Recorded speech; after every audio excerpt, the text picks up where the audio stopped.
Today, on Florida Sportsman, Project Dreamboat, Two Rivers Boatworks takes delivery of the custom 27 build from Stuart Boatworks for a high-end paint job. It was quite an honor for Stuart Boatworks to approach us about doing this job for them, especially the type of job that they wanted. George Labonte joins Dreamboat owner Jim Wells aboard his one-off 28 Bertram. And this is absolutely, without a doubt, the most massive undertaking that we've seen in a one-man's Dreamboat project to date. Wildfire Marine works overtime to complete the 25-foot Mako project in time for delivery. About 5 o'clock, Brian and his wife showed up at the shop. They were ready to head down to the Keys. We still had a lot of work to do. And Two Rivers Boatworks nears completion of the 36-foot Yellowfin.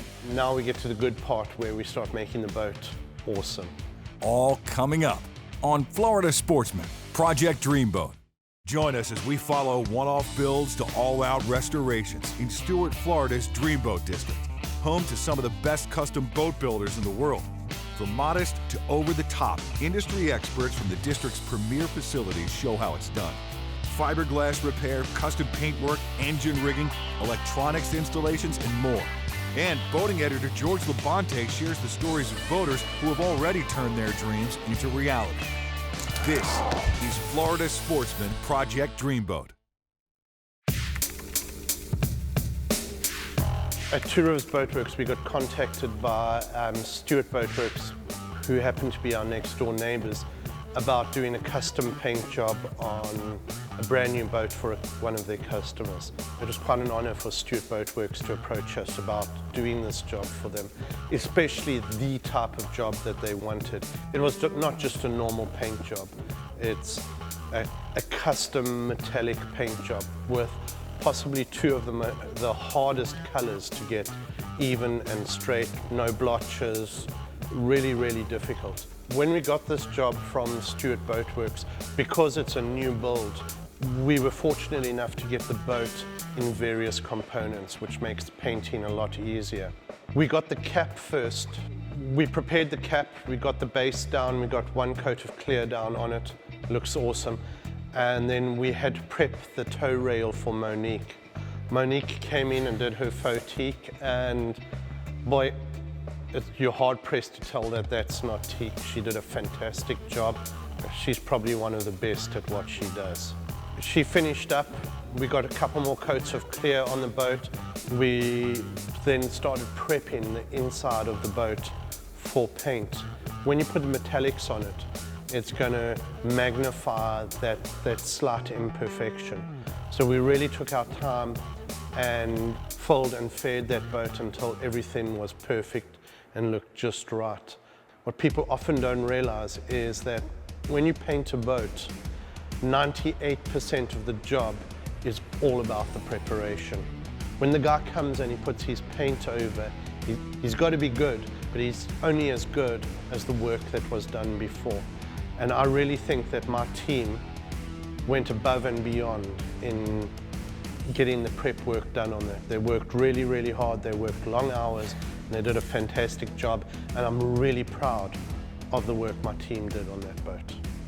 The owner of the boat also found out about a new all grip product called the HDT Clear. It's a very, very hard clear. It has a lot of depth to the clear. The only thing about this clear is it's not just a straightforward clear to paint. You almost need a degree in chemistry just to mix the clear. So basically, we spray the clear on, we've got to let it cure, we've got to sand it again before we put the next coat of clear on. So essentially, it ends up being a job where you are literally painting a boat 3 times. But the quality of clear over that SE metallic is spectacular. So Monique came in, she's done the tow rail, we've got the clear on. It is looking awesome. I'm so excited about this project. I really have a good feeling of what it's going to look like at the end. When we return, FS boating editor George Labonte joins Dreamboat owner Jim Wells aboard his completely customized 28-foot Bertram in this week's One Man's Dreamboat segment. This segment brought to you by Armstrong. Experience the Armstrong advantage. Do you have the Armstrong advantage? In its most basic form, an Armstrong outboard bracket improves the efficiency of your outboard motor. This equates to a faster time to plane and higher top speeds. The list of advantages continue with improved maneuverability, added space, and a quieter ride. Adding a swim platform accompanied by an Armstrong boarding ladder will certainly add to your day out on the water. Isn't it time for you to gain the Armstrong advantage? Welcome back to Florida Sportsman Project Dreamboat. Join us for this week's One Man's Dreamboat segment with Florida Sportsman boating editor George Labonte as we feature anglers who have already launched their dream. Florida Sportsman began these features 30 years ago, and the dreams just keep getting better. Today we're in Palm Beach, Florida to meet up with Jim Wells and have a look at his 28-foot Bertram conversion from a flybridge boat to a classic center console design. And this is absolutely, without a doubt, the most massive undertaking that we've seen in a one-man's dreamboat project to date. I had a Bertram probably about 15 years ago. I bought a Bertram and had the inboard engines in it. And somebody had sent me a link to another Bertram that had 250s on it, and the performance was unbelievable. So a 30-mile-per-hour boat now does 55 miles per hour, the one that I was looking at. I started looking for a 28 Bertram to convert over to the outboards. My son and I kind of sat down and started designing and ended up on a center console design. But the Bertrams, have always run really well, and I, always have liked them. And the other benefit was you could pick them up literally for $500 to $1,000. And Jim did just that. He finally had a blank canvas to start working on his masterpiece. My first step when I got it was to cut the fly bridge off of it and get it so that it was more trailerable, easier to manage. And from there, really, the first thing I did was built the bracket. So in my driveway right in North Palm, made a mold out of melamine and began to build the bracket. It took about a week. Once the bracket was done, really started then to move inside. I had done the transom as well, record it, and I did everything in wood because the boat had a lot of wood in it and needed the weight. I like working with composites, but in the case of the Bertram, it's almost detrimental because you take too much weight out of it by using the composites.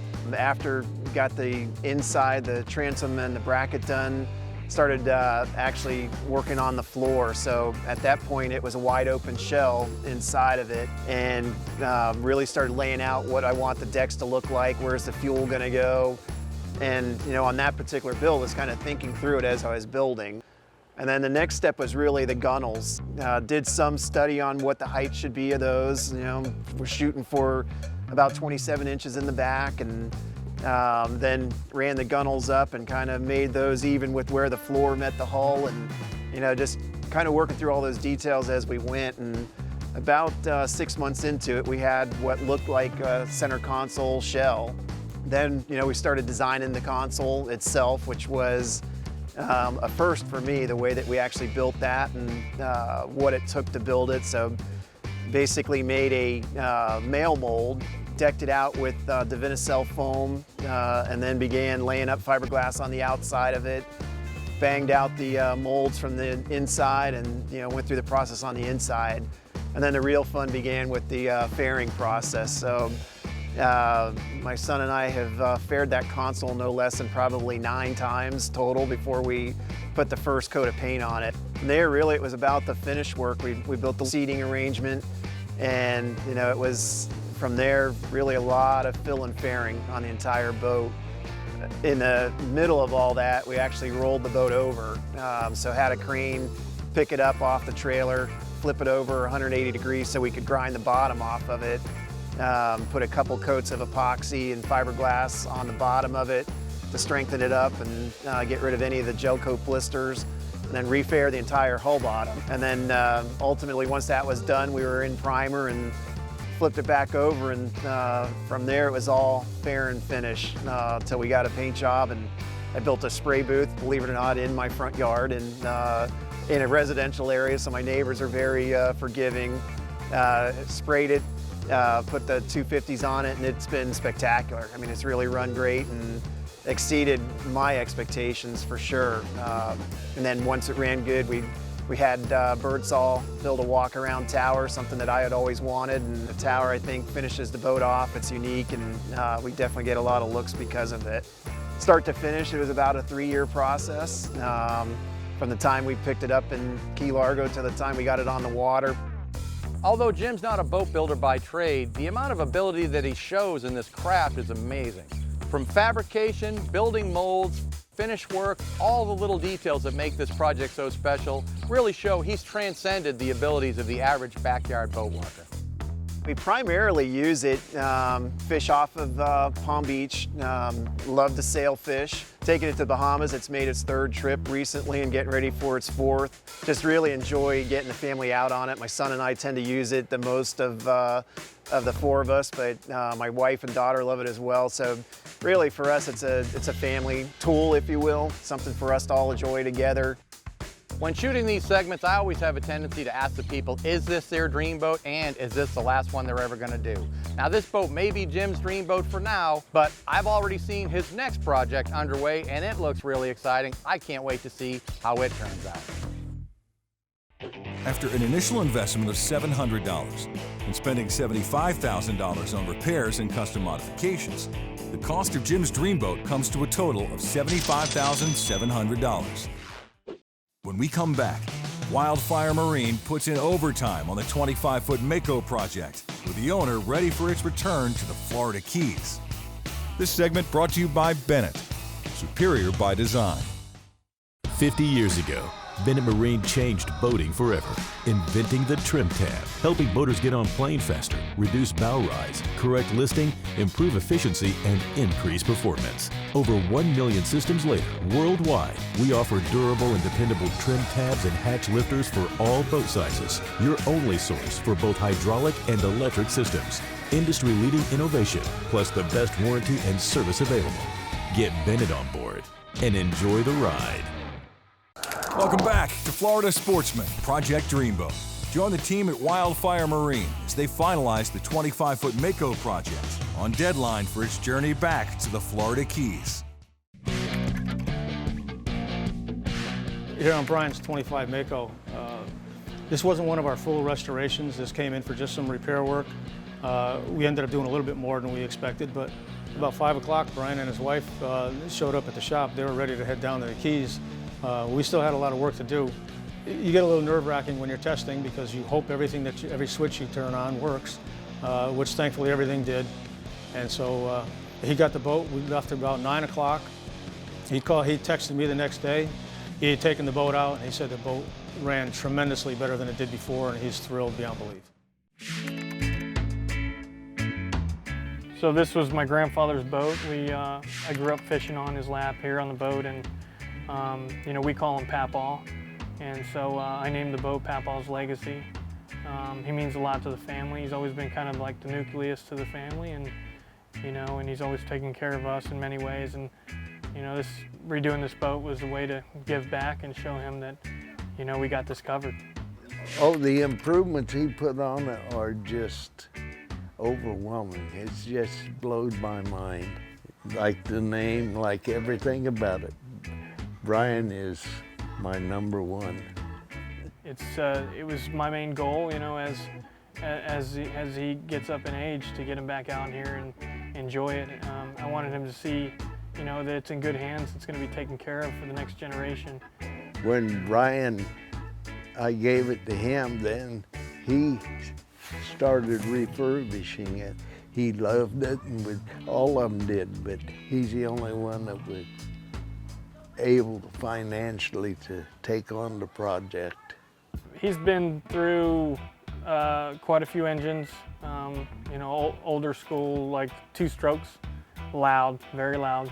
And when he first got on here, and you know, I turned her on, she was, you know, so quiet, and I think he was blown away about how quiet it was. You know, you can have a full-fledged conversation, even running, you can have a pretty good conversation. So I can't believe that when it runs, you can't hear it. And the 4-stroke, you don't have to mix the oil anymore, which is about $26 a gallon now at Walmart or someplace like that. I think for him, I mean, he's a true fisherman, always has been, and I think, you know, closing off that transom and not having that low back area like the old school Makos had, I think he really liked that. It really dressed out the boat, and I think it's made for fishing. It opened up that back half, you know. I think before we had the 300 Suzuki on there, and it dropped the stern down, bringing that flotation bracket and the way it sits and makes the boat sit, it just really brings that stern up where it needs to be and makes it feel more comfortable even just sitting in the water.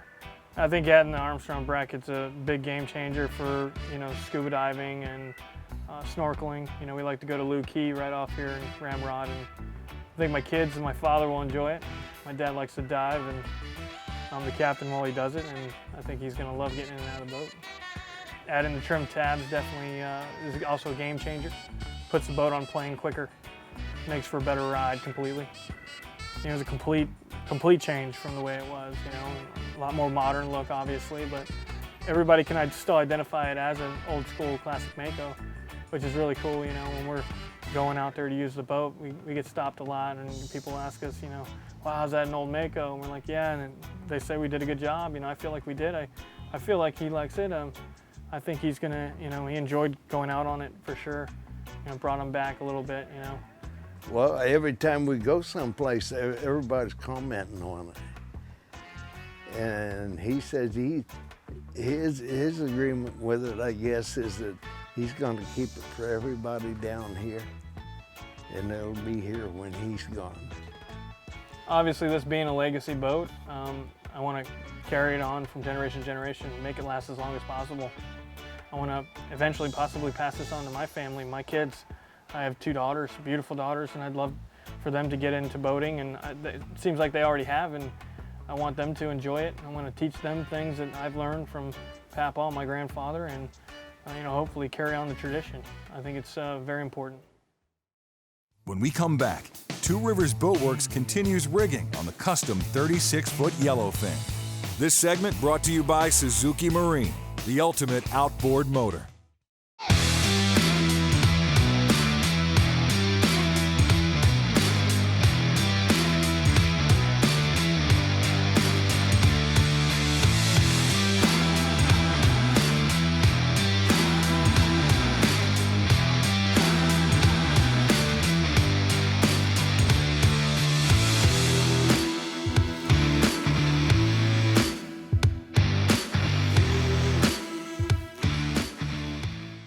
Welcome back to Florida Sportsman, Project Dreamboat.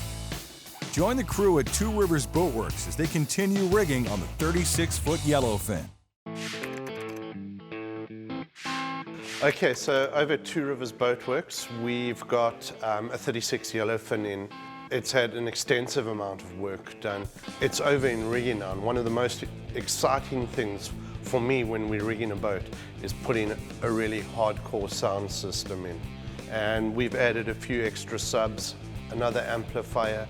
So I really think this sound system is going to be something special, and I think it's going to kick. While the sound system's been installed, we put in a jack plate on the back of the boat. The owner of this boat has elected to do, and quite a few Yellowfin guys are doing, is they're taking their motors from 28 off center to 26 off center. It gives them another 3 or 4 miles an hour.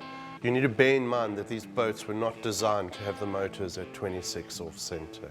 So the guys have some work cut out for them to make sure that it's absolutely perfect, that he can go to wide open throttle and his motors are not going to fall off. I'm Nate, I'm working on the 36 Yellowfin. Dale's got me putting the jack plates on. First thing we had to do was find the center line on the boat. So we took a measurement for the whole back of the transom of the boat. We divided it in half. We found our rough center line there. We checked that center line 5-6 times, made sure that it was perfect. Dale wouldn't have it any other way. So we made a cardboard template off of the back of the plate. That way we don't have to hold this heavy jack plate up to the back of the boat trying to make our markings. There's things in the way you can't get to make a perfect mark. So we used a piece of door skin, we laid it on the back of the backing plate, and we made that fit exactly to the shape of the jack plate. I wasn't quite sure where I was going to place it height-wise, so I called the manufacturer. They gave me some advice. They told me to hang it exactly flush with the back of the transom. At that point, I screwed the template to the boat to ensure that it's not going to move at all anymore. From there, we have a template for the motor holes that we use to make sure that the drill bit goes in perfectly straight. It's super imperative that that doesn't go crooked or it doesn't walk on you at all. If that happens, then the bolts simply just won't line up with the bracket. So we needed to have some backing plates fabricated for it. I was gonna maybe make a bar to go across all of the holes in the back to spread the load across the whole weight of the jack plate. But unfortunately on this boat, the stringers wouldn't allow that. So from there, I had to have Scott customize the plates for me and make something a little more special that was gonna work for this boat. Like everything else on this boat, we beefed everything up, including the backing plates. So we got stock and made our own. I cut them up every 3 inches. If you have a 3x3, you run, 45-degree angle, corner to corner, corner to corner. There's your center mark. So that was our way of getting around making the bars. And it's more than adequate. We have the backing plates made. Scott did a great job on those. We had to call Daryl in to help us lift this thing. 2 men can't do it by themselves, so we had to bring the muscle in. So now with the jack plate in place, some of the bolts came out really close to the stringers that we couldn't fit our backing plates on there that we made, so Scott had to modify those a little bit further to get them to work and sit flush on the transom inside. At that time, 26 on center wasn't a big thing. And the stringers were placed where they were placed. You have to work around it. It's all part of the job. Now that the backing plates have been modified, we basically had to modify 10 out of 12 of the backing plates to fit in a specific spot inside the transom. And we can't really see inside, we can't get a light in there, we can't get our eyes inside. We've got a scope that has a light on the end of it. It's a camera that has a screen attached to the other end. It takes some getting used to for sure, but it definitely helps you get an eye on what you're looking at inside a dark hole. We're on a time crunch on this boat. Dale wanted these jack plates on yesterday, so we're in here full force. Scott and I are gonna make sure that we get this done by the end of today. The guys have really worked hard on fabricating plates for the jack plate and all that sort of thing. It's a matter now of getting the correct torque settings on the nuts and bolts, getting the motors on. Another neat thing we're doing, we're running all the hydraulic lines and that below deck. So it's really going to be a clean installation. Can't wait to see this boat on the water. It needs to be on the water by the end of the week. Next week on Florida Sportsman, Project Dreamboat. Wildfire Marine gets back to work on the 23-foot Seacraft restoration. Two Rivers Boatworks puts in overtime to complete the 36-foot Yellowfin. George Labonte joins Dreamboat owner Steve Oatman aboard his dive-inspired Worldcat. And L&H rigs and sea trials the 36-foot Billy Knowles project.